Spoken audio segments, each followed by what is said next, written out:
Lions sleep on and off, all day and all night, whenever they feel like it. So do cats. So do most mammals on Earth. You don't. You cram every hour of rest into one single block, in the dark, and you call that normal. It's not. It's one of the strangest things your body does.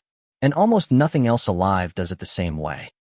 Here's what most people don't know about sleep.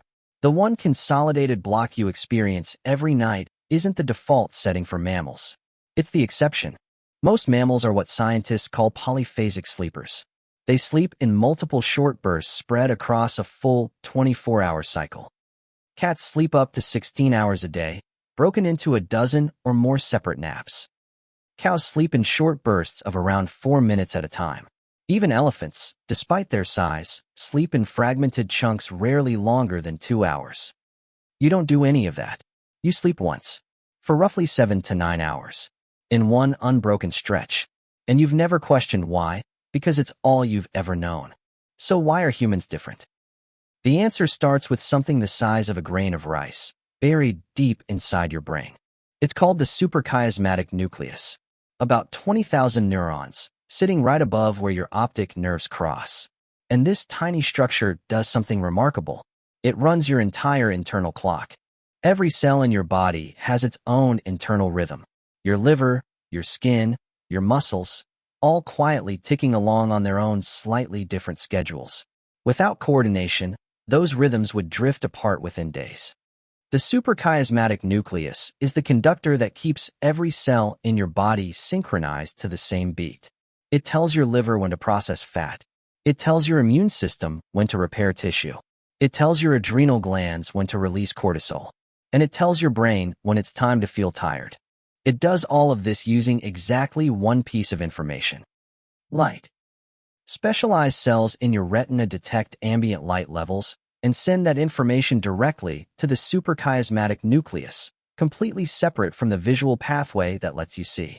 This is why even people who are completely blind, with no visual perception at all, can sometimes still have their circadian rhythms synced by light, as long as those specific light-detecting cells are intact. But here's where it gets strange.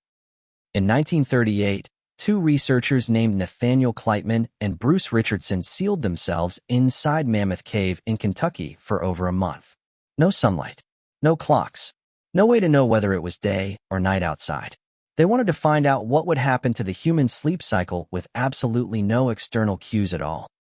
What they found was unexpected. Without light to anchor it, the human body didn't default to a clean 24-hour rhythm. It drifted, slightly longer than 24 hours, in most cases, settling somewhere between 24.5 and 25 hours. Left completely alone, your body doesn't know it's supposed to match the Earth's rotation. It only learns that because light tells it to, every single day, like a clock being reset before it has the chance to drift too far. So the single consolidated nighttime sleep you experience isn't some ancient evolutionary requirement. It's the result of millions of years of your ancestors living somewhere that had a sun, a moon, and 24 hours to work with. Your body adapted to be reset daily. It never adapted to operate independently. This raises an obvious question. If consolidated sleep isn't the natural mammalian default, why did humans end up locked into it while cats and cows didn't? The leading explanation comes down to vulnerability. Predator species, the ones that don't need to constantly watch for danger, tend to sleep in longer consolidated blocks.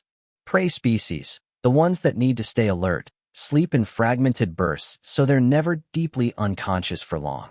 Humans, for most of our evolutionary history, were both. We needed deep restorative sleep for brain function, but we also needed enough vigilance to survive nighttime predators. The compromise our biology landed on was sleeping in one block, but specifically at night, when our underdeveloped night vision made us useless hunters and easy targets anyway. We weren't built to sleep this way because it's efficient. We were built to sleep this way because the alternative got us killed less often. But the story isn't finished, because there's a population of humans whose sleep doesn't fit any of this. People in modern industrialized societies report feeling fully awake immediately after sleep, ready to go.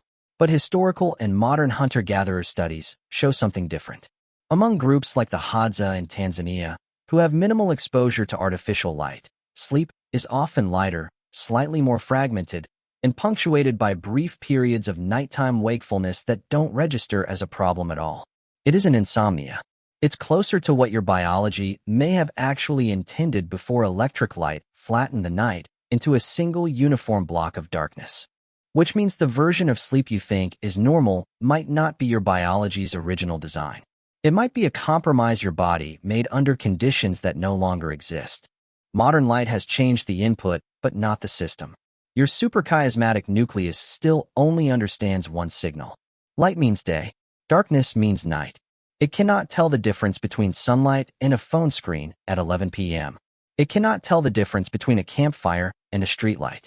As far as your internal clock is concerned, light is light, and your brain still believes it's receiving instructions from the sun.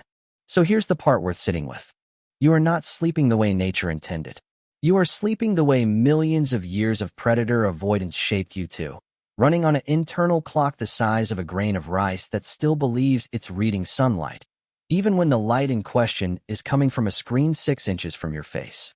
The lion sleeping in patches throughout the day isn't doing it wrong. Neither are you. You're both running ancient programs, written for a world that mostly still exists, in bodies that have no idea the rules have started to change. So what do you think? Is your sleep actually broken, or is it working exactly as designed for a world that no longer matches the one you live in? Let us know in the comments. If this changed how you think about something you do every single night without question, that's exactly what this channel is for. Hit subscribe. Next time we might explore why some animals never sleep at all, or what actually happens inside your brain during the dreams you forget by morning. Tell us which one you want first.